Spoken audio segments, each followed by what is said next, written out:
بسم اللہ الرحمن الرحیم۔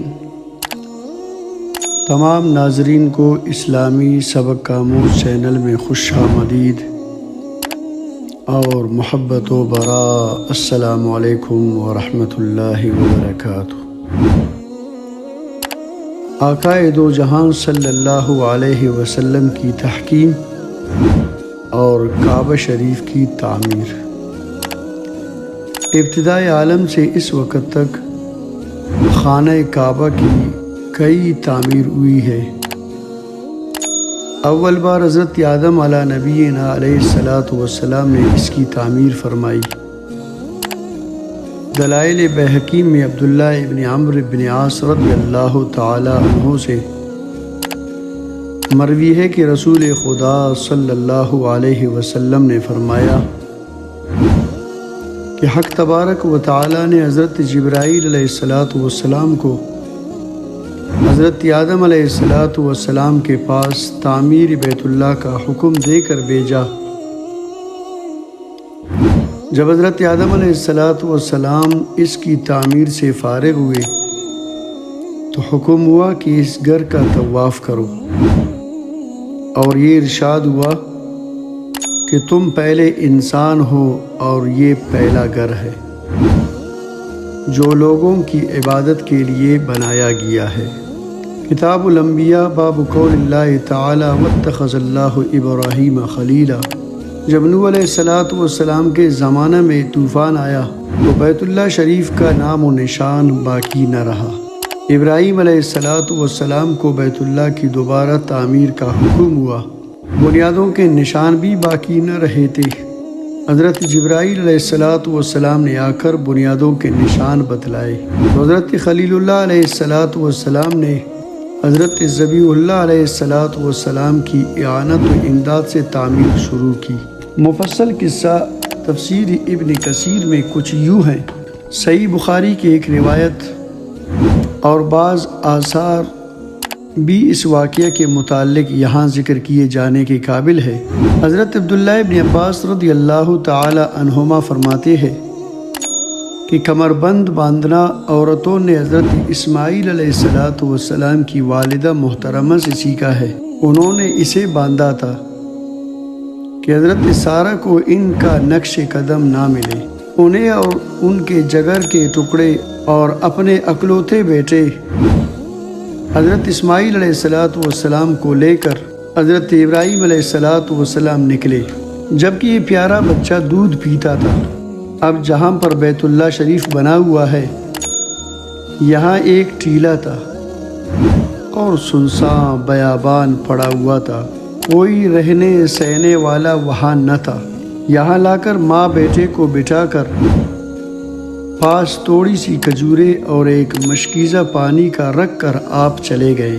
جب حضرت ابراہیم خلیل اللہ علیہ السلام نے پیٹھ موڑی اور جانے لگے تو حضرت بی بی حاجرہ علیہ السلام نے آواز دی کہ اے خلیل خدا، ہمیں اس دہشت و وحشت والے بیابان میں یکا و تنہا چھوڑ کر، جہاں ہمارا کوئی مونس و ہمدم نہیں، آپ کہاں تشریف لے جا رہے ہیں؟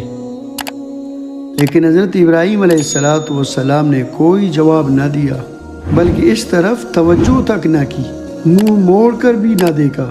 حضرت بی بی حاجرہ کے بار بار کہنے پر بھی جب آپ نے التفات نہ فرمایا تو آپ فرمانے لگی، اے اللہ کے خلیل، آپ ہمیں کسے سونپ چلے؟ آپ نے کہا اللہ رب العزت کو۔ بی بی حاجرہ نے کہا، اے اللہ کے خلیل، کیا اللہ تعالیٰ کا آپ کو یہ حکم ہے؟ آپ نے فرمایا، ہاں، مجھے خدا کا یہی حکم ہے۔ یہ سن کر مائی صاحبہ کو تسلی ہو گئی اور فرمانے لگی، پھر تشریف لے جائیے، اذن لن یضیعنا اللہ، پھر خدا ہمیں ہرگز ضائع نہ کرے گا۔ اسی کا بھروسہ اور اسی کا سہارا ہے۔ حضرت بی بی حاجرہ لوٹ گئی اور اپنے کلیجہ کی ٹھنڈک، اپنی آنکھوں کے نور، ابن نبی اللہ کو گود میں لے کر اس سنسان و بیابان میں، اس ہو کے عالم میں لاچار اور مجبور ہو کر بیٹھ رہی۔ حضرت ابراہیم علیہ السلام جب ثنیہ کے پاس پہنچے اور یہ معلوم کر لیا کہ اب حضرت بی بی ہاجرہ پیچھے نہیں اور وہاں سے یہاں تک ان کی نگاہ کام بھی نہیں کر سکتی، تو بیت اللہ کی طرف متوجہ ہو کر ہاتھ اٹھا کر دعا کی اور کہا ربنا انی اسکنت من ذریتی بواد غیر ذی زرع عند بیتک المحرم، خدایا میں نے اپنے بال بچوں کو ایک غیر آباد جنگل میں تیرے برگزیدہ گھر کے پاس چھوڑا ہے تاکہ وہ نماز قائم کرے، تو لوگوں کے دلوں کو ان کی طرف جھکا دے اور انہیں پلوں کی روزیاں دے، شاید وہ شکر گزاری کرے۔ آپ علیہ السلام تو یہ دعا کر کے حکم خدا بجا لا کر اپنی اہل و عیال کو سپرد خدا کر کے چلے گئے۔ ادھر مائی صاحبہ صبر و شکر کے ساتھ بچے سے دل بہلانے لگی۔ وہ تھوڑی سی کھجوریں اور ذرا سا پانی ختم ہو گیا۔ اب اناج کا نہ ایک دانہ پاس ہے نہ پانی کا ایک گھونٹ، خود بھی بھوکی پیاسی ہے اور بچہ بھی بھوک پیاس سے بےتاب ہے، یہاں تک کہ اس معصوم بنی زادے کا پھول سا چہرہ مرجھانے لگا اور وہ تڑپنے اور بلکنے لگا۔ ممتا بری ماں کبھی اپنی تنہائی اور بے کسی کا خیال کرتی ہے، کبھی اپنے ننھے بچے سے اکلوتے بچے کا یہ حال بغور دیکھتی ہے اور سہمی جاتی ہے۔ معلوم ہے کہ کسی انسان کا گزر اس بھیانک جنگل میں نہیں، میلوں تک آبادی کا نام و نشان نہیں، کانا تو کہاں پانی کا ایک قطرہ بھی میسر نہیں آ سکتا۔ آخر اس ننھی سی جان کا یہ ابتر حال نہیں دیکھا جاتا تو اٹھ کر چلی جاتی ہے اور صفا پہاڑ جو پاس ہی تھا اس پر چڑھ جاتی ہے اور میدان کی طرف نظریں دوڑاتی ہے کہ کوئی آتا جاتا نظر آ جائے، لیکن نگاہ مایوسی کے ساتھ چاروں طرف سے واپس آتی ہے تو اتر کر وادی میں پہنچ کر دامن اٹھا کر دوڑتی ہوئی مروہ پہاڑ کی طرف جاتی ہے، اس پر چڑھ کر نگاہیں چاروں طرف ڈالتی ہے اور کسی کو بھی نہ دیکھ کر پھر وہاں سے اتر آتی ہے، اور اسی طرح درمیانی تھوڑا سا حصہ دوڑ کر باقی حصہ جلدی جلدی طے کر کے پھر صفا پر چڑھتی ہے۔ اسی طرح 7 مرتبہ کرتی ہے، ہر بار آ کر بچے کو دیکھ جاتی ہے کہ اس کی حالت ساتھ بساتھ بگڑتی جا رہی ہے۔ رسول خدا صلی اللہ علیہ وسلم فرماتے ہیں، صفا و مروہ کی سعی جو حاجی کرتے ہیں اس کی ابتدا یہی سے ہے۔ 7ویں مرتبہ جب مائی صاحبہ مروہ پر آتی ہے تو کچھ آواز کان میں پڑتی ہے۔ آپ خاموش ہو کر احتیاط سے اس کی طرف متوجہ ہوتی ہے، یہ کیسی آواز ہے؟ آواز پھر آتی ہے اور اب کی مرتبہ صاف سنائی دیتی ہے، تو اب آواز کی طرف لپک کر آتی ہے اور اب جہاں زمزم ہے وہاں حضرت جبرائیل علیہ السلام کو پاتی ہے۔ حضرت جبرائیل علیہ السلام پوچھتے ہیں، تم کون ہو؟ آپ علیہ السلام جواب دیتی ہے کہ میں ہاجرہ ہوں، میں حضرت ابراہیم علیہ السلام کے لڑکے کی ماں ہوں۔ فرشتہ پوچھتا ہے، ابراہیم تمہیں اس سنسان بیابان میں کسے سونپ گئے ہیں؟ آپ فرماتی ہے، اللہ رب العزت کو۔ فرمایا پھر تو وہ آپ کے لیے کافی ہے۔ حضرت بی بی ہاجرہ علیہ السلام نے فرمایا، اے غیبی شخص، آواز تو میں نے سن لی، کیا کچھ میرا کام بھی نکلے گا؟ حضرت جبرائیل علیہ السلام نے اپنی ایڑی زمین پر رگڑی، وہی زمین میں سے ایک چشمہ پانی کا ابلنے لگا۔ حضرت بی بی ہاجرہ نے ہاتھوں سے اس پانی کو مشک میں بھرنا شروع کیا مشق پر کر کے پھر اس خیال سے کہ پانی ادھر ادھر بہہ کر نکل نہ جائے آس پاس پھاڑ باندھنی شروع کر دی۔ آقا دو جہان صلی اللہ علیہ وسلم فرماتے ہیں رب العزت اسماعیل علیہ السلام پر رحم کرے، اگر وہ اس طرح پانی کو نہ روکتی تو زمزم کنویں کی شکل میں نہ ہوتی بلکہ وہ ایک نہر جاری کی صورت میں ہوتا۔ اب حضرت بی بی ہاجرہ نے پانی پیا اور بچہ کو بھی پلایا اور دودھ پلانے لگی۔ فرشتے نے کہا کہ تم بے فکر رہو، خدا تمہیں ضائع نہ کرے گا، جہاں تم بیٹھی ہو یہاں خدا کا یہ گھر اس بچے اور اس کے باپ کے ہاتھوں بنے گا۔ حضرت ہاجرہ اب یہیں رہ پڑی، زمزم کا پانی پیتی اور بچہ سے دل بہلاتی۔ بارش کے موسم میں پانی کے سیلاب چاروں طرف سے آتے، لیکن یہ جگہ ذرا اونچی تھی، ادھر ادھر سے پانی گزر جاتا اور یہاں امن رہتا۔ کچھ مدت کے بعد جرہم کا قبیلہ کدا کی راستہ کی طرف سے اتفاقاً گزرا اور مکہ شریف کے نیچے کے حصے میں اترا۔ ان کی نظریں ایک آبی پرندہ پر پڑی تو آپس میں کہنے لگے کہ یہ پرندہ تو پانی کا ہے اور یہاں پانی کا نام و نشان تک نہیں۔ ہماری آمد و رفت یہاں سے کئی مرتبہ ہوئی، یہ تو خشک جنگل اور چھٹیل میدان ہے، یہاں پانی کہاں؟ چنانچہ انہوں نے اپنی آدمی اصلیت معلوم کرنے کے لیے بھیجے۔ انہوں نے واپس آ کر خبر دی کہ وہاں تو بہترین اور بہت سا پانی ہے۔ اب وہ سب آئے اور حضرت اسماعیل علیہ السلام سے عرض کرنے لگے کہ بی بی صاحبہ اگر آپ اجازت دے تو ہم بھی یہاں ٹھہر جائے، پانی کی جگہ ہے۔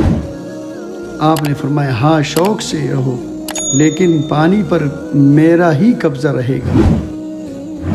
آقا دو جہاں حضرت محمد مصطفیٰ صلی اللہ علیہ وسلم فرماتے ہیں حضرت بی بی ہاجرہ رضی اللہ تعالیٰ عنہ تو چاہتی ہی تھی کہ کوئی ہم جنس مل جائے، چنانچہ یہ قافلہ یہاں رہ پڑا۔ حضرت اسماعیل علیہ السلام بھی بڑے ہو گئے، ان سب کو آپ سے بڑی ہی محبت ہو گئی۔ محبت کیوں نہ ہوتا کہ اس کو آقا دو جہان صلی اللہ علیہ وسلم کا دادا ہونا تھا۔ یہاں تک کہ جب آپ علیہ السلام بالغ ہوئے تو انہی میں نکاح بھی کیا اور انہی سے عربی زبان بھی سیکھی۔ مائی ہاجرہ علیہ السلام کا انتقال یہی ہوا جب حضرت ابراہیم علیہ السلام کو خدا تعالیٰ کی طرف سے اجازت ملی تو آپ علیہ السلام اپنی لخت جگر کی ملاقات کے لیے تشریف لائے۔ بعض روایت میں ہے کہ آپ کا یہ آنا جانا براق پر ہوتا تھا، ملک شام سے آتے تھے اور پھر واپس جاتے تھے۔ یہاں آئے تو حضرت اسماعیل علیہ السلام گھر پر نہ ملے، اپنی بہو سے پوچھا کہ وہ کہاں ہے؟ جواب ملا کہ کھانے پینے کی تلاش میں یعنی شکار کو گئے ہیں۔ آپ نے پوچھا تمہارا کیا حال ہے؟ کہا برا حال ہے، بڑی تنگی اور سختی ہے۔ فرمایا اچھا، جب تمہارے خاوند آئے تو انہیں سلام کہنا اور کہہ دینا کہ اپنی دروازے کی چوکھٹ بدل ڈالے۔ حضرت ذبیح اللہ علیہ السلام جب واپس آئی تو گویا آپ کو کچھ انس سا معلوم ہوا۔ پوچھنے لگے کہ کیا کوئی صاحب تشریف لائے تھے؟ بیوی نے کہا ہاں، ایسی شکل و شباہت کے ایک عمر رسیدہ بزرگ آئے تھے۔ آپ کی نسبت پوچھا، میں نے کہا وہ شکار کی تلاش میں باہر گئے ہیں۔ پھر پوچھا کہ گزران کیسی چلتی ہے؟ میں نے کہا بڑی سختی اور تنگی سے گزر یا اوقات ہوتی ہے۔ پوچھا کچھ مجھ سے کہنے کو بھی فرما گئے ہیں؟ بیوی نے کہا ہاں، کہہ گئے ہے کہ جب وہ آئے میرا سلام کہنا اور کہہ دینا کہ اپنے دروازے کی چوکھٹ بدل ڈالے۔ آپ فرمانے لگے بیوی سنو، یہ میرے والد محترم تھے اور جو فرما گئے ہے اس سے مطلب یہ ہے چونکہ تم نے ناشکری کی ہے میں تم کو الگ کر دوں، جاؤ میں نے تمہیں طلاق دی۔ انہیں طلاق دے کر آپ نے اسی قبیلے میں اپنا دوسرا نکاح کر لیا۔ ایک مدت کے بعد پھر حضرت ابراہیم علیہ السلام باجازت الہی یہاں آئے۔ اب کی مرتبہ بھی اتفاقاً حضرت ذبیح اللہ سے ملاقات نہ ہوئی۔ بہو سے پوچھا تو جواب ملا کہ ہمارے لیے روزی کی تلاش میں شکار ہو گئے ہیں، آپ آئیے تشریف رکھیے، جو کچھ حاضر ہے وہ تناول فرمائیے۔ آپ نے فرمایا یہ تو بتا کہ گزر بسر کیسی ہوتی ہے، کیا حال ہے؟ جواب ملا کہ الحمدللہ ہم خیریت سے ہیں اور بفضل خدا کشادگی اور راحت ہے، اللہ کا بہت بڑا شکر ہے۔ حضرت ابراہیم علیہ السلام نے کہا تمہاری خوراک کیا ہے؟ کہا گوشت۔ پوچھا تم پیتے کیا ہو؟ جواب ملا پانی۔ آپ نے دعا کی کہ پروردگار انہیں گوشت اور پانی میں برکت دے۔ رسول خدا صلی اللہ علیہ وسلم فرماتے ہیں اگر اناج ان کے پاس ہوتا اور یہ کہتی تو حضرت خلیل اللہ علیہ السلام ان کے لیے اناج کی برکت کی دعا بھی کرتے۔ اب اس دعا کی برکت سے اہل مکہ صرف گوشت اور پانی پر گزارا کر سکتے ہیں اور لوگ نہیں کر سکتے۔ آپ نے فرمایا اچھا میں تو جا رہا ہوں، تم اپنے میاں کو میرا سلام کہنا اور کہہ دینا کہ وہ اپنی چوکاٹ کو ثابت قدم اور آباد رکھے۔ بعد ازاں حضرت اسماعیل علیہ السلام آئے، سارا واقعہ معلوم ہوا۔ آپ نے فرمایا یہ میرے والد محترم تھے، مجھے حکم دے گئے ہے کہ میں تمہیں الگ نہ کروں، تم شکر گزار ہو۔ پھر ایک مدت کے بعد حضرت ابراہیم علیہ السلام کو اجازت ملی اور آپ تشریف لائے تو حضرت اسماعیل علیہ السلام کو زمزم کے پاس ایک ٹیلے پر تیر سیدھے کرتے ہوئے پایا۔ حضرت اسماعیل علیہ السلام باپ کو دیکھتے ہی کھڑے ہوئے اور با ادب ملے۔ جب باپ بیٹے مل لیے تو خلیل اللہ علیہ السلام نے فرمایا اے اسماعیل مجھے خدا کا ایک حکم ہوا ہے۔ آپ نے فرمایا ابا جو حکم ہوا ہو اس کی تعمیل کیجیے۔ کہا بیٹا تمہیں بھی میرا ساتھ دینا پڑے گا۔ عرض کرنے لگے میں حاضر ہوں۔ کہا اس جگہ خدا کا ایک گھر بنانا ہے۔ کہنے لگے بہت بہتر۔ اب باپ بیٹے نے بیت اللہ کی بنیاد رکھی اور دیواریں اونچی کرنی شروع کی۔ حضرت اسماعیل علیہ السلام پتھر لا کر دیتے جاتے تھے اور حضرت ابراہیم علیہ السلام چنتے جاتے تھے۔ جب دیواریں قدرے اونچی ہو گئی تو حضرت ذبیح اللہ یہ پتھر یعنی مقام ابراہیم کا پتھر لائے۔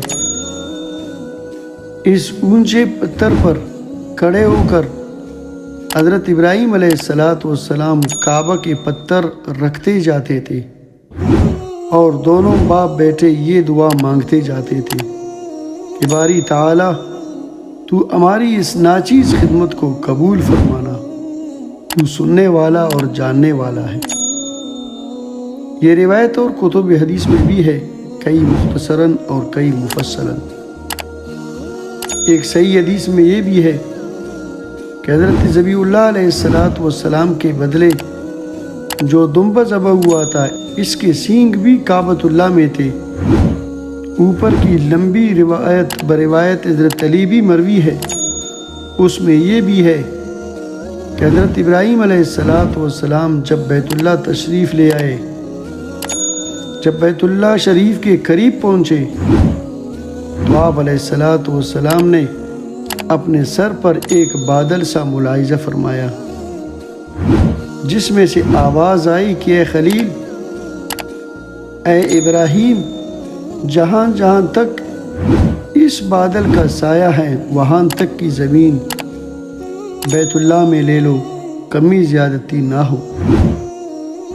اس روایت میں یہ بھی ہے کہ بیت اللہ بنا کر وہاں حضرت ہاجرہ اور حضرت اسماعیل کو چھوڑ کر آپ تشریف لے گئے، لیکن پہلی ہی روایت ٹھیک ہے۔ اور اس طرح تطبیق بھی ہو سکتی ہے کہ بنیاد پہلے رکھ دی تھی لیکن بنایا بعد میں، اور بنانے میں بیٹا اور باپ دونوں شامل تھے، جیسا کہ قرآن مقدس کے الفاظ بھی ہے۔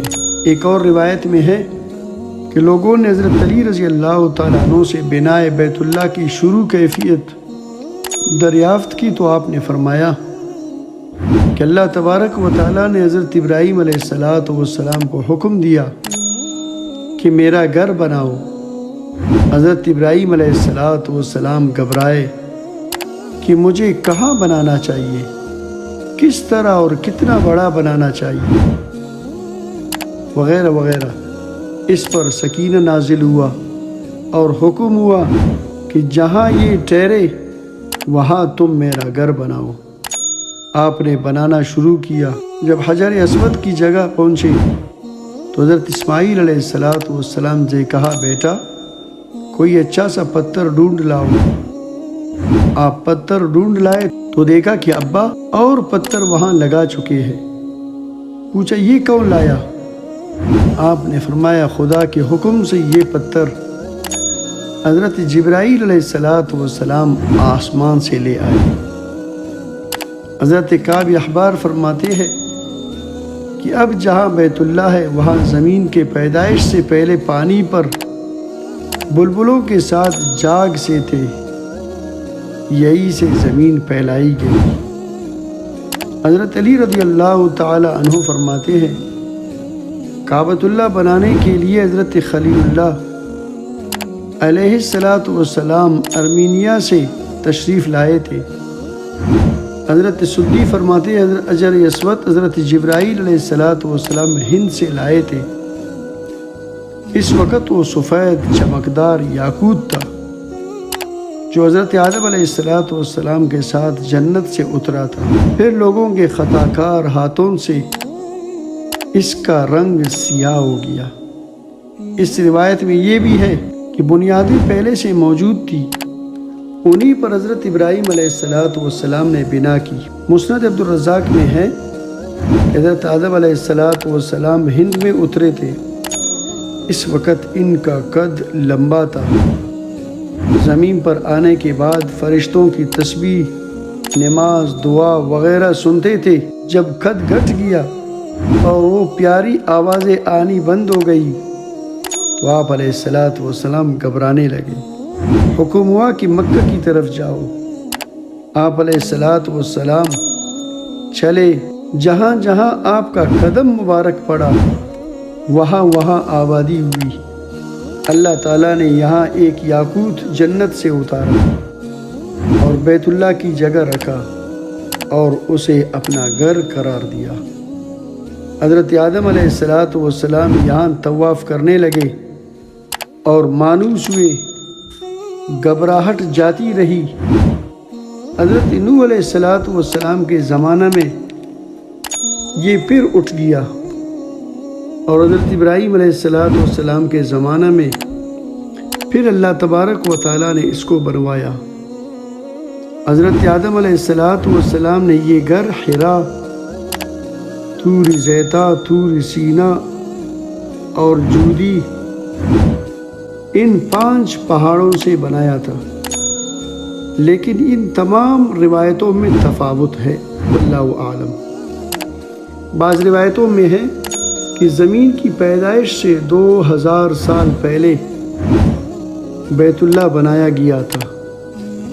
حضرت ابراہیم علیہ السلام کے ساتھ بیت اللہ کے نشان بنانے کے لیے حضرت جبرائیل علیہ السلام چلے تھے۔ اس وقت یہاں جنگلی درختوں کے سوا کچھ نہ تھا۔ دور پر امالیک کی آبادی تھی یہاں آپ علیہ الصلاۃ والسلام حضرت اسماعیل علیہ الصلاۃ والسلام کو اور حضرت اسماعیل کو ایک چپر تلے بٹھا گئے۔ ایک اور روایت میں ہے کہ بیت اللہ کے 4 ارکان ہیں اور 7ویں زمین تک وہ نیچے ہوتے ہیں۔ ایک اور روایت میں ہے کہ ذوالقرنین جب یہاں پہنچے اور حضرت ابراہیم علیہ الصلاۃ والسلام کو بیت اللہ بناتے ہوئے دیکھا تو پوچھے یہ کیا کر رہے ہو؟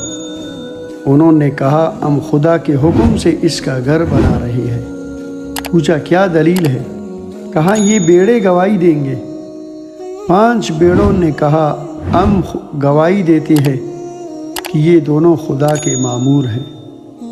ذوالقرنین علیہ الصلاۃ والسلام خوش ہو گئے اور کہنے لگے میں نے مان لیا۔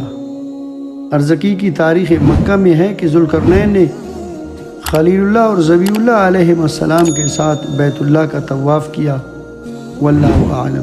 صحیح بخاری میں ہے قواعد بنیان اور اساس کو کہتے ہیں، یہ قاعدہ کی جمع ہے۔ قرآن میں اور جگہ والقواعد من النساء، اس کا مفرد بھی قاعدتن ہے۔ حضرت عائشہ صدیقہ رضی اللہ تعالی عنہا فرماتی ہے کہ رسول خدا صلی اللہ علیہ وسلم نے مجھ سے فرمایا کیا تم نہیں دیکھتی کہ تمہاری قوم نے جب بیت اللہ بنایا تو قواعد اسماعیل سے گھٹا دیا؟ میں نے کہا حضور آپ اسے بڑھا کر اصلی بنا پر کر دے۔ فرمایا کہ اگر تیری قوم کا اسلام تازہ اور ان کا زمانہ کفر قریب نہ ہوتا تو میں ایسا کر لیتا۔ حضرت ابن عمر رضی اللہ تعالیٰ عنہما کو جب یہ حدیث پہنچی تو فرمانے لگے شاید یہی وجہ ہے کہ رسول اللہ صلی اللہ علیہ وسلم حجر اسود کے پاس کے 2 ستونوں کو چھوتے نہ تھے۔ صحیح مسلم میں ہے حضور علیہ الصلاۃ والسلام فرماتے ہیں عائشہ اگر تیری قوم کا جاہلیت کا زمانہ نیا نہ ہوتا تو میں بیت اللہ کے خزانہ کو رائے خدا خیرات کر ڈالتا اور دروازے کو زمین سے دور کرتا اور حتیم کو بیت اللہ میں داخل کر دیتا۔ صحیح بخاری شریف کی روایت میں یہ بھی ہے کہ میں اس کا دوسرا دروازہ بھی بنا دیتا، ایک آنے کے لیے اور دوسرا جانے کے لیے۔ چنانچہ حضرت عبداللہ ابن زبیر رضی اللہ تعالی عنہما نے اپنے زمانے خلافت میں ایسا ہی کیا، اور ایک روایت میں ہے کہ اسے میں دوبارہ بنائے ابراہیمی پر بناتا، اور ایک روایت میں ہے کہ ایک دروازہ مشرق رخ کرتا اور دوسرا مغرب، اور 6 ہاتھ حتیم کو اس میں داخل کر لیتا جسے قریش نے باہر کر دیا ہے۔ نبی کریم صلی اللہ علیہ وسلم کی نبوت سے 5 سال پہلے قریش نے نئے سرے سے کعبہ بنایا تھا۔ اس کا مفصل ذکر ملاحظہ ہو۔ اس بنا میں خود آقا دو جہان صلی اللہ علیہ وسلم بھی شریک تھے۔ 35 سال کی آپ صلی اللہ علیہ وسلم کی عمر مبارک تھی اور پتھر آپ صلی اللہ علیہ وسلم بھی اٹھاتے تھے۔ ابن اسحاق فرماتے ہیں کہ جب رسول اللہ صلی اللہ علیہ وسلم کی عمر 35 سال کی ہوئی اس وقت قریش نے کعبہ کو نئے سرے سے بنانے کا ارادہ کیا۔ ایک تو اس لیے کہ اس کی دیواریں بہت چھوٹی تھی، چھت نہ تھی، دوسرے اس لیے بھی کہ بیت اللہ کا خزانہ چوری ہو گیا تھا جو بیت اللہ کے بیچ میں ایک گہرے گڑھے میں رکھا ہوا تھا۔ یہ مال دویک کے پاس ملا تھا جو خزاعہ کے قبیلہ بنو ملی بن عمر کا مولا تھا۔ ممکن ہے چوروں نے یہاں لا رکھا ہو، لیکن اس کے ہاتھ اس چوری کی وجہ سے کاٹے گئے۔ ایک اور قدرتی سہولت بھی ان کے لیے ہو گئی تھی کہ روم کے تاجروں کی ایک کشتی جس میں بہت اعلیٰ درجہ کی لکڑیاں تھیں وہ طوفان کی وجہ سے جدہ کے کنارے الگ تھی۔ جدہ کے کنارے آ لگی تھی، یہ لکڑیاں چھت میں کام آ سکتی تھی، اس لیے قریشوں نے انہیں خرید لیا اور مکہ کے ایک بڑئی کو جو قبطی قبیلہ میں سے تھا چھت کا کام سونپا۔ یہ سب تیاریاں ہو رہی تھی، لیکن بیت اللہ کو گرانے کی ہمت نہیں پڑتی تھی۔ اس کے قدرتی اسباب بھی مہیا ہو گئے تھے۔ بیت اللہ کے خزانے میں ایک بہت بڑا اژدہا تھا۔ جب کبھی لوگ اس کے قریب بھی جاتے تو منہ پھاڑ کر ان کی طرف لپکتا تھا۔ یہ سانپ ہر روز اس کنویں سے نکل کر بیت اللہ شریف کی دیواروں پر آ بیٹھتا تھا۔ ایک روز وہ بیٹھا ہوا تھا جو اللہ تعالیٰ نے ایک بہت بڑا پرندہ بھیجا، وہ اسے پکڑ کر لے اڑا۔ قریشیوں نے سمجھ لیا کہ ہمارا ارادہ مرضی مولا کے مطابق ہے۔ لکڑیاں بھی ہمیں مل گئی، بڑئی ہمارے پاس موجود ہے، سانپ کو بھی اللہ تعالیٰ نے دفع کیا۔ اب انہوں نے مستقل ارادہ کر لیا کہ بیت اللہ کو گرا کر نئے سرے سے بنائے۔ سب سے پہلے ابن وہب کھڑا ہوا۔ ایک اور کتاب میں اس کو ابو وہب بن عمرو مخزومی رسول اللہ صلی اللہ علیہ وسلم کے والد ماجد کے ماموں کہا گیا ہے۔ کھڑے ہوئے اور ایک پتھر کعبۃ اللہ کا اتارا جو اس کے ہاتھ سے اڑ کر پھر وہی جا کر نصب ہو گیا۔ اس نے تمام قریش کو خطاب کر کے کہا، سنو، بیت اللہ کے بنانے میں ہر شخص اپنا پاک و صاف طیب مال ہی خرچ کرے۔ اس میں زناکاری کا روپیہ، سودی بیوپاری کا روپیہ، ظلم سے حاصل کیا ہوا مال نہ لگانا۔ بعض کہتے ہیں کہ یہ مشورہ ولید بن مغیرہ نے دیا تھا۔ اب بیت اللہ کے حصے بانٹ لیے گئے۔ دروازہ کا حصہ بنو عبد مناف اور زہرہ بنائے، حجر اسود اور رکن یمانی کا حصہ بنو مخزوم بنائے۔ قریش کے اور قبائل بھی اس کا ساتھ دے۔ کعبہ کا پچھلا حصہ بنو جمح اور بنو سہم بنائے۔ حتیم کے پاس کا حصہ بنو عبد الدار بن قصی اور بنو اسد بن عبد العزیٰ اور بنو عدی بن کعب بنائے۔ یہ مقرر کر کے اب بنی ہوئی عمارت کو ڈھانے کے لیے چلے، لیکن کسی کی ہمت نہیں پڑتی کہ اسے ڈھانا شروع کرے۔ آخر ولید بن مغیرہ نے کہا، لو میں شروع کرتا ہوں۔ کدال لے کر اوپر چڑھ گیا اور کہنے لگے، اے اللہ، تجھے خوب علم ہے کہ ہمارا ارادہ برا نہیں، ہم تیرے گھر کو اجاڑنا نہیں چاہتے بلکہ اس کی آباد کرنے کی فکر میں ہیں۔ یہ کہہ کر کچھ حصہ دونوں رکن کے کناروں کا گرایا۔ قریشیوں نے کہا، بس اب چھوڑ دو اور رات بھر انتظار کرو، اگر اس شخص پر کوئی وبال آ جائے تو یہ پتھر اسی جگہ پر لگا دینا اور خاموش ہو جانا، اور اگر کوئی عذاب نہ آئے تو سمجھ لینا کہ اس کا گرانا خدا کو ناپسند نہیں، پھر کل سب مل کر اپنے اپنے کام میں لگ جانا۔ چنانچہ صبح ہوئی اور ہر طرح خیریت رہی۔ اب سب آ گئے اور بیت اللہ کی اگلی عمارت کو گرا دیا، یہاں تک کہ اصلی بنیاد یعنی بنیاد ابراہیمی تک پہنچ گئے۔ یہاں سبز رنگ کے پتھر تھے اور ایک دوسرے میں گویا پیوست تھے۔ ایک شخص نے دو پتھروں کو الگ کرنا چاہا، اس میں کدال ڈال کر زور لگایا تو پتھر کے ہلنے کے ساتھ تمام مکہ کی زمین ہلنے لگی۔ تو انہوں نے سمجھ لیا کہ انہیں جدا کر کے اور پتھر ان کی جگہ لگانا خدا کو منظور نہیں، اس لیے ہمارے بس کی بات نہیں۔ اس ارادے سے باز رہے اور ان پتھروں کو اسی طرح رہنے دیا۔ پھر ہر قبیلے نے اپنے اپنے حصے کے مطابق الگ الگ پتھر جمع کیے اور عمارت بننی شروع ہوئی، یہاں تک کہ حجر اسود رکھنے کی جگہ تک پہنچے۔ اب ہر قبیلہ چاہتا تھا کہ یہ شرف اسے ملے۔ آپس میں لڑنے جھگڑنے لگے۔ یہاں تک کہ باقاعدہ جنگ کی نوبت آ گئی۔ فرقے آپس میں کچ گئے اور لڑائی کی تیاریوں میں مشغول ہو گئے۔ بنو عبد الدار اور بنو عدی نے ایک لگن میں خون بھر کر اس میں ہاتھ ڈبو کر حلف اٹھایا کہ سب کھٹ مریں گے، لیکن حجر اسود کسی کو نہیں رکھنے دیں گے۔ اسی طرح 5-4 دن گزر گئے۔ پھر قریش مسجد میں جمع ہوئے کہ آپس میں مشورہ اور انصاف کرے۔ تو ابو امیہ بن مغیرہ نے، جو قریش میں سب سے زیادہ معمر اور عقل مند تھے، کہا سنو لوگو، تم اپنا حکم کسی کو بنا لو، وہ جو فیصلہ کر لے سب منظور کر لو۔ لیکن پھر حکم بنانے میں اختلاف ہو گیا، اس لیے ایسا کرو کہ اب جو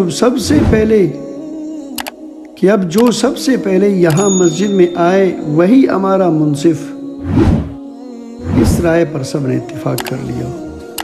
اب منتظر ہے کہ دیکھیں سب سے پہلے کون آتا ہے۔ بس سب سے پہلے ہمارے اور آپ کے آقا جناب محمد مصطفیٰ احمد مجتبی حبیب کبریا رسول خدا صلی اللہ علیہ وسلم تشریف لائے۔ آپ علیہ الصلاۃ والسلام کو دیکھتے ہی یہ لوگ خوش ہو گئے اور کہنے لگے آپ کا فیصلہ منظور ہے، ہم آپ کے حکم پر رضامند ہیں، یہ تو امین ہے، یہ تو محمد ہے صلی اللہ علیہ وسلم۔ پھر سب آپ کی خدمت میں حاضر ہوئے اور سارا واقعہ آپ کو کہہ سنایا۔ آپ علیہ الصلاۃ والسلام نے فرمایا جاؤ کوئی موٹی اور بڑی سی چادر لاؤ۔ وہ لے آئے۔ آپ علیہ الصلاۃ والسلام نے حجر اسود اٹھا کر اپنے دست مبارک سے اس میں رکھا، پھر فرمایا ہر قبیلے کا سردار آئے اور اس کپڑے کا کونا پکڑے، اور اس طرح ہر ایک حجر اسود کے اٹھانے کا حصہ دار بنے۔ اس پر سب لوگ بہت ہی خوش ہوئے اور تمام سرداروں نے اسے تام کر اونچا کیا۔ جب اسے رکھنے کی جگہ تک پہنچے تو اللہ تعالیٰ کے پیارے نبی جناب محمد رسول اللہ صلی اللہ علیہ وسلم نے اسے لے کر اپنے ہاتھ مبارک سے اس کی جگہ رکھ دیا، اور وہ نزاع اختلاف بلکہ جدال و قتال رفع ہو گیا۔ اور اس طرح رب العزت نے اپنے رسول صلی اللہ علیہ وسلم کے ہاتھ اپنے گھر میں اس مبارک پتھر کو نصب کرایا۔ حضور پرنور صلی اللہ علیہ وسلم پر وحی نازل ہونے سے پہلے قریش آپ کو امین کہا کرتے تھے۔ اب پھر اوپر کا حصہ بنا اور بیت اللہ کی عمارت تمام ہوئی۔ ابن اسحاق رحمۃ اللہ علیہ فرماتے ہیں کہ نبی کریم صلی اللہ علیہ وسلم کے زمانے میں کعبہ 18 ہاتھ کا تھا۔ وادی کا پردہ چڑھایا جاتا تھا، پھر چادر کا پردہ چڑھنے لگا۔ ریشمی پردہ سب سے پہلے حجاج بن یوسف نے چڑھایا۔ کعبہ کی یہی تعمیر رہی یہاں تک کہ حضرت عبداللہ ابن زبیر رضی اللہ تعالی عنہ کی خلافت کی ابتدائی زمانے میں 60 سال کے بعد یہاں آگ لگی اور کعبہ جل گیا۔ یہ یزید بن معاویہ کے ولایت کا آخری زمانہ تھا اور اس نے ابن زبیر کو مکہ میں محاصرہ کر رکھا تھا۔ ان دنوں میں خلیفہ مکہ حضرت عبداللہ بن زبیر رضی اللہ تعالی عنہ نے عبداللہ بن زبیر رضی اللہ تعالی عنہما نے اپنی خالہ حضرت عائشہ صدیقہ رضی اللہ تعالی عنہا سے جو حدیث سنی تھی، اسی کے مطابق آپ علیہ الصلاۃ والسلام کی تمنا پر بیت اللہ کو گرا کر ابراہیمی قواعد پر بنایا، حتیم اندر شامل کر لیا، مشرق مغرب 2 دروازے رکھے، ایک اندر آنے کے لیے اور دوسرا باہر جانے کے لیے، اور دروازوں کو زمین کے برابر رکھا۔ آپ کی عمارت کے زمانہ تک کعبۃ اللہ یوں ہی رہا، یہاں تک کہ ظالم حجاج کے ہاتھوں آپ شہید ہوئے۔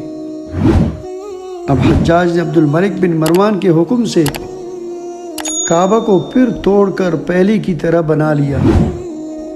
صحیح مسلم شریف میں ہے، یزید بن معاویہ کے زمانہ میں جب شامیوں نے مکہ شریف پر چڑھائی کی اور جو ہونا تھا وہ ہوا، اس وقت حضرت عبداللہ رضی اللہ تعالیٰ عنہ نے بیت اللہ کو یوں ہی چھوڑ دیا۔ موسم حج کے موقع پر لوگ جمع ہوئے، انہوں نے یہ سب کچھ دیکھا۔ اذان بعد آپ نے لوگوں سے مشورہ کیا کہ کیا کعبہ سارے کو گرا کر نئی سرے سے بناؤں یا جو ٹوٹا ہوا ہے اسی کی اصلاح کروں؟ حضرت عبداللہ ابن عباس رضی اللہ تعالیٰ عنہما نے فرمایا، میری رائے ہے کہ جو ٹوٹا ہوا ہے آپ اس کی مرمت کر دیں، باقی سب پرانا ہی رہنے دیں۔ آپ نے فرمایا، اگر تم میں سے کسی کا گھر جل جاتا تو وہ خوش نہ ہوتا جب تک کہ اسے نئی سرے سے نہ بنائے، پھر تم اپنے رب عز و جل کے گھر کی نسبت اتنی کمزور رائے کیوں رکھتے ہو؟ اچھا، میں 3 دن تک اپنے رب سے استخارہ کروں گا، پھر جو سمجھ میں آئے گا وہ کروں گا۔ 3 دن کے بعد آپ کی رائے یہی ہوئی کہ باقی ماندہ دیواریں بھی توڑ دی جائے اور اثر نو کعبہ کی تعمیر کی جائے۔ چنانچہ یہ حکم دے دیا، لیکن کعبے کو توڑنے کی کسی کی ہمت نہیں پڑتی تھی۔ ڈر تھا کہ جو پہلے توڑنے کے لیے چڑھے گا اس پر عذاب نازل ہوگا۔ ہائے ہماری شامت کہ مسلمانی کی دعویٰ کرنے کے باوجود ہم مکہ کے کفار سے بھی گئے گزرے ہیں۔ مشرکین مکہ مسجد کو، بیت اللہ کو ڈھانے سے ڈرتے تھے، لیکن ہم مسجدوں کو ہاتھوں سے نہیں بلکہ ٹریکٹر کے ذریعے سے اور آلات کے ذریعے سے مسمار کرتے ہیں، اللہ کی عذاب سے نہیں ڈرتے اور دعویٰ کرتے ہیں مسلمان ہونے کی، اور کہتے ہیں کہ مسجد راستے پر آ گیا ہے۔ مسجد جہاں ہو، قیامت تک وہ جگہ تحت سرا تک اور 7 آسمان تک مسجد ہی رہتا ہے۔ پھر اس کو منہدم کر کے اس پر سڑک بنانا کسی بھی صورت جائز نہ ہوگا۔ رب العزت ہماری اس حالت پر رحم فرمائے کہ راستہ کے لیے، روڈ کو، سڑک کو سیدھا بنانے کے لیے مسجدوں کو آج کل مسمار کر دیا جاتا ہے۔ اللہ محفوظ رکھے اپنی عذاب سے۔ لیکن ایک باہمت شخص چڑھ گیا اور اس نے ایک پتھر توڑا۔ جب لوگوں نے دیکھا کہ اسے کچھ ایذا نہیں پہنچی تو اب ڈھانا شروع کیا اور زمین تک برابر یکساں صاف کر دیا۔ اس وقت چاروں ستون کھڑے کر دیے تھے اور ایک کپڑا تان دیا تھا۔ اب بنائے بیت اللہ شریف شروع ہوئی۔ حضرت عبداللہ رضی اللہ تعالی عنہ نے فرمایا، میں نے حضرت عائشہ صدیقہ رضی اللہ تعالی عنہا سے سنا، وہ کہتی تھی رسول اللہ صلی اللہ علیہ وسلم نے فرمایا ہے، اگر لوگوں کا کفر کا زمانہ قریب نہ ہوتا اور میرے پاس خرچ بھی ہوتا جس سے میں بنا سکوں تو حتیم میں سے 5 ہاتھ بیت اللہ شریف میں لے لیتا اور کعبہ کے 2 دروازے کرتا، ایک آنے کا اور ایک جانے کا۔ حضرت عبداللہ ابن زبیر رضی اللہ تعالیٰ عنہما نے یہ روایت بیان کر کے فرمایا، اب لوگوں کے کفر کا زمانہ قریب کا نہیں رہا، ان سے خوف جاتا رہا، اچھا قریب کا نہ رہا۔ یہ روایت بیان کر کے فرمایا، اب لوگوں کے کفر کا زمانہ قریب کا نہیں رہا، ان سے خوف جاتا رہا اور خزانہ بھی معمور ہے، میرے پاس کافی روپیہ ہے، پھر کوئی وجہ نہیں کہ میں حضور صلی اللہ علیہ وسلم کی تمنا پوری نہ کروں۔ چنانچہ 5 ہاتھ حتیم میں سے اندر لے لیا اور اب جو دیوار کڑی تھی وہ ٹھیک ابراہیم علیہ السلام کی تو ٹھیک ابراہیمی بنیاد نظر آنے لگی جو لوگوں نے اپنی آنکھوں سے دیکھ لی، اور اسی پر دیوار کڑی کی۔ بیت اللہ کا طول 18 ہاتھ کا تھا، اب اس میں 5 ہاتھ اور بڑھ گیا تو چھوٹا ہو گیا، اس لیے طول میں 10 ہاتھ اور بڑھ گیا، اور 2 دروازے بنائے گئے، ایک اندر آنے کا، دوسرا باہر جانے کا۔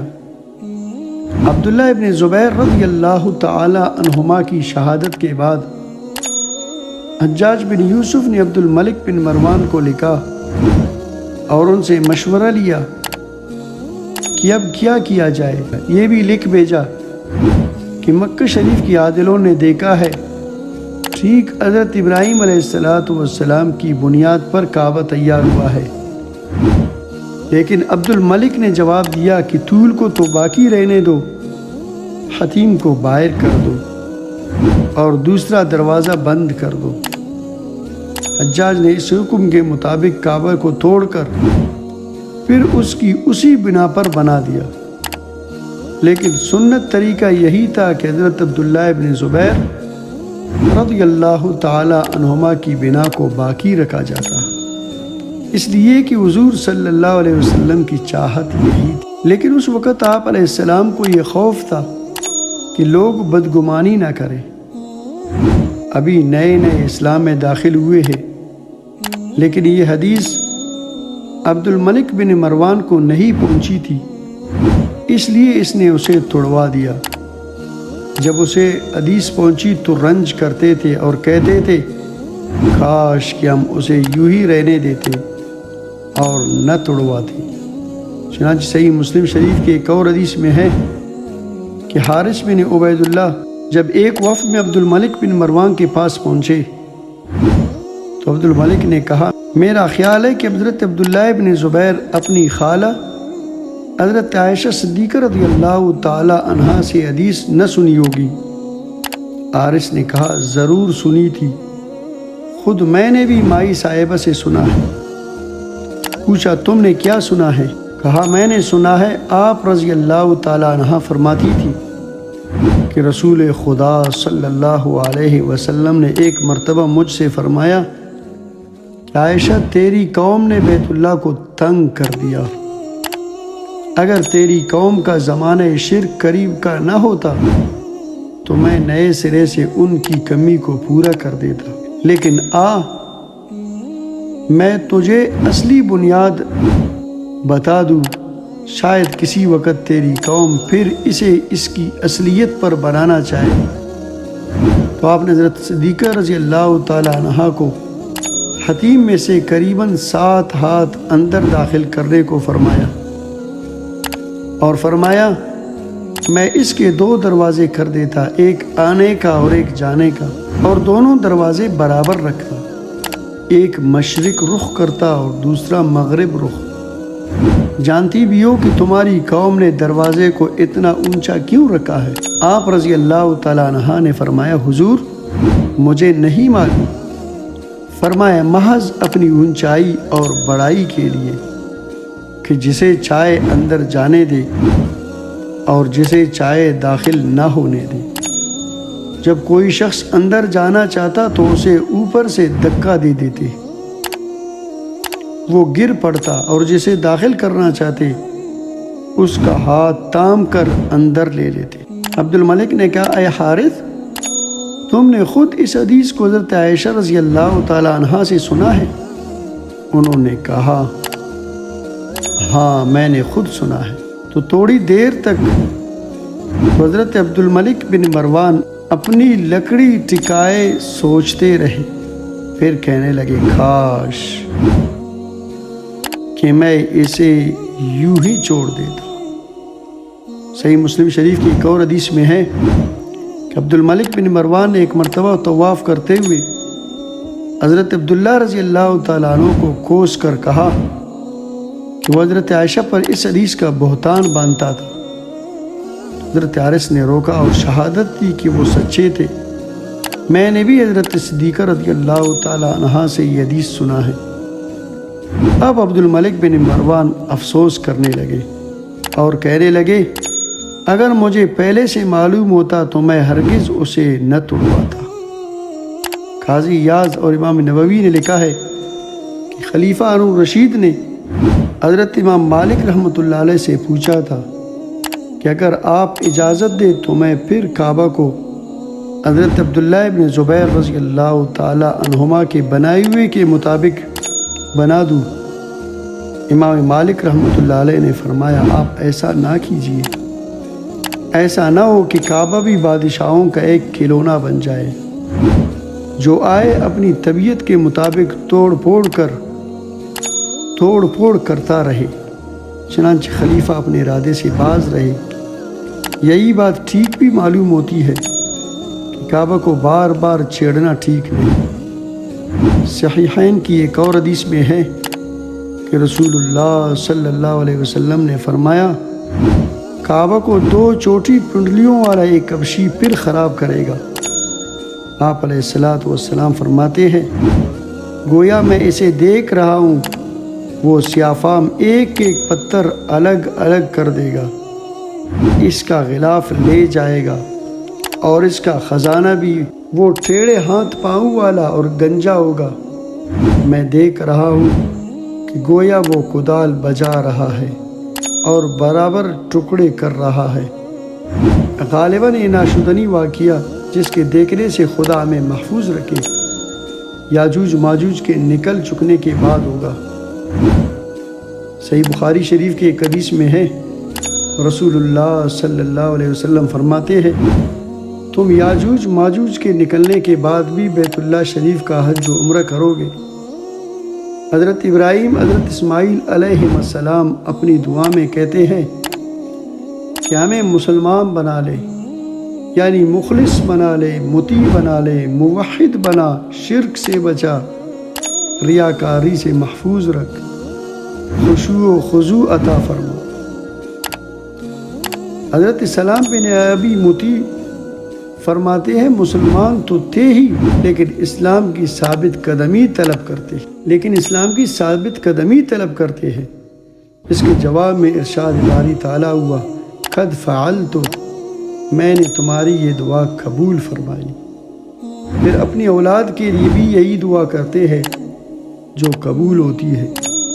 رب العزت سے دعا ہے کہ رب العزت ہمیں اس کعبہ محترم کی، اس حرمین شریفین کی بار بار زیارت کی نصیب فرمائے، بار بار دیکھنے کی شرف نصیب فرمائے، بار بار اس کی دروں کو دیکھنے کی توفیق عطا فرمائے۔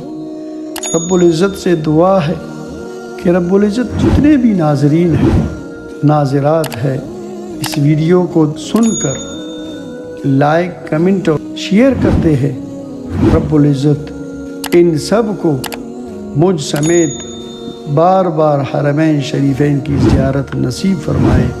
آمین یا رب العالمین۔